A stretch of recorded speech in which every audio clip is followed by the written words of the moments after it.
Eh bien, bonjour à tous et à toutes. Aujourd'hui, nous sommes mercredi et on va prendre Genèse 12, verset 1.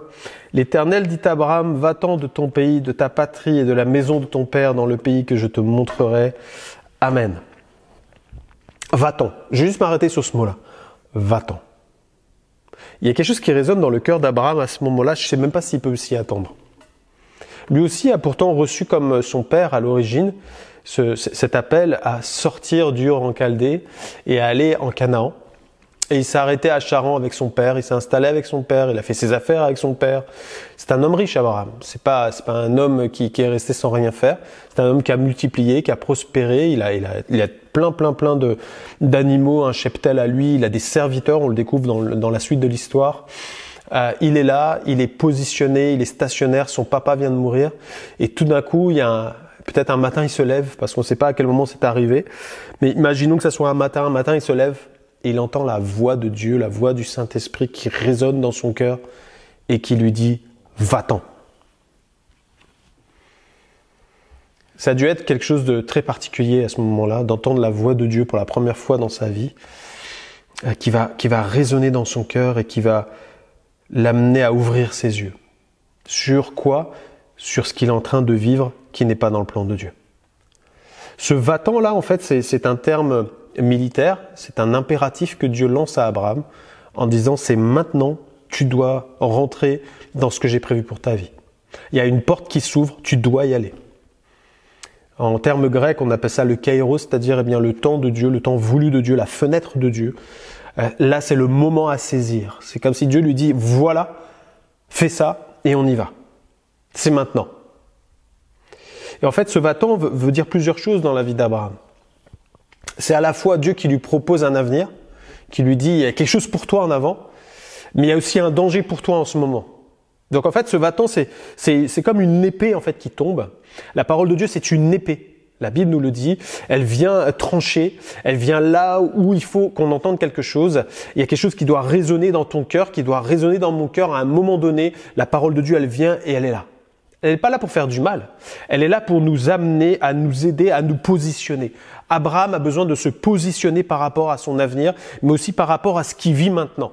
Et peut-être qu'en ce moment, ce que tu vis maintenant, c'était bon pour un temps, mais que maintenant tu dois rentrer dans une autre saison et que cette saison-là, en fait, tu dois la saisir parce que c'est pas les hommes qui vont te la proposer, c'est pas l'église qui va te la donner, c'est même pas un pasteur qui va te le donner, c'est Dieu qui l'a préparé pour toi. Donc il y a un moment donné où tu dois saisir là l'appel de Dieu.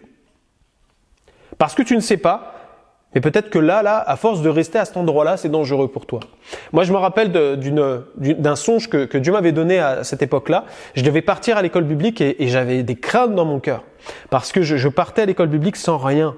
Il fallait que je laisse mon travail, j'avais mon épouse, j'avais 3 enfants et on devait partir comme ça, comme à l'aventure par la foi. Et alors le Seigneur avait permis que mon année soit payée, que l'année de mon épouse soit payée, mais tout le reste pour les enfants, tout ça, rien n'avait été couvert. Donc il fallait qu'on parte comme ça à l'aventure. Et moi j'avais des craintes dans mon cœur en tant que papa, en tant que père de famille. Je me sentais celui qui était responsable de ce qui se passait. Et c'était un appel sur nos vies, à mon épouse et moi-même. Et puis, j'étais tellement dans la crainte que j'ai prié. J'ai dit, Seigneur, mais là, il faut vraiment que tu m'encourages parce que je ne sais pas comment je vais me positionner par rapport à cette situation. Et je me rappelle qu'une nuit, le Seigneur m'a donné ce rêve et je l'ai vécu, en fait, dans mon songe où j'étais à la place de Pierre dans la barque et puis que je voyais le Seigneur sur l'eau et qui me disait, mais sors de ta barque. Et puis, j'étais en train de traîner et puis le Seigneur me dit, c'est maintenant, sors. Et j'ai entendu cet impératif comme va-t'en de ton pays et j'ai dit ok j'y vais et j'ai commencé à faire un pas sur l'eau et au moment où j'ai commencé à marcher sur l'eau le Seigneur me dit retourne-toi maintenant et au moment où je me suis retourné la barque était ballottée par le vent, la tempête, c'était la nuit, la barque elle a explosé en morceaux et le Seigneur m'a dit ce que tu vis aujourd'hui, que tu as l'impression que ça te soutient, en fait ça te soutient parce que c'est moi qui soutiens, mais maintenant il faut que tu avances parce que regarde ce qui va se passer si tu laisses les choses ainsi. Ça risque d'aller à ta perte. Tu ne vivras pas ce que j'ai prévu pour toi. Et mon rêve s'est arrêté là. Et je sais que Dieu nous a bénis à l'école biblique et on n'a manqué de rien, même pour les enfants. Dieu a pourvu en tout miraculeusement. Et j'aimerais vraiment t'encourager aujourd'hui. Si tu entends en ce moment dans ton cœur un appel de Dieu, une position que Dieu veut que tu prennes, quelque chose qui est en train de te pousser jour après jour, tu sens que ça te presse sur ton cœur, si Dieu te presse, c'est parce qu'il attend une réponse de toi et que le temps est en train de passer. Écoute la voix de Dieu, la voix du Saint-Esprit dans ta vie. Peut-être il y a une situation que tu es en train de vivre, qui t'a l'air bonne, mais que c'est le moment de l'abandonner parce qu'elle va te faire couler. Je connais des histoires comme ça, des témoignages, où c'est triste de voir des frères, des sœurs, dont moi-même j'ai conseillé parfois, où ils étaient en grand danger, ils ont pris la mauvaise option. Ils se sont attachés à leur zone de confort et ils se sont perdus.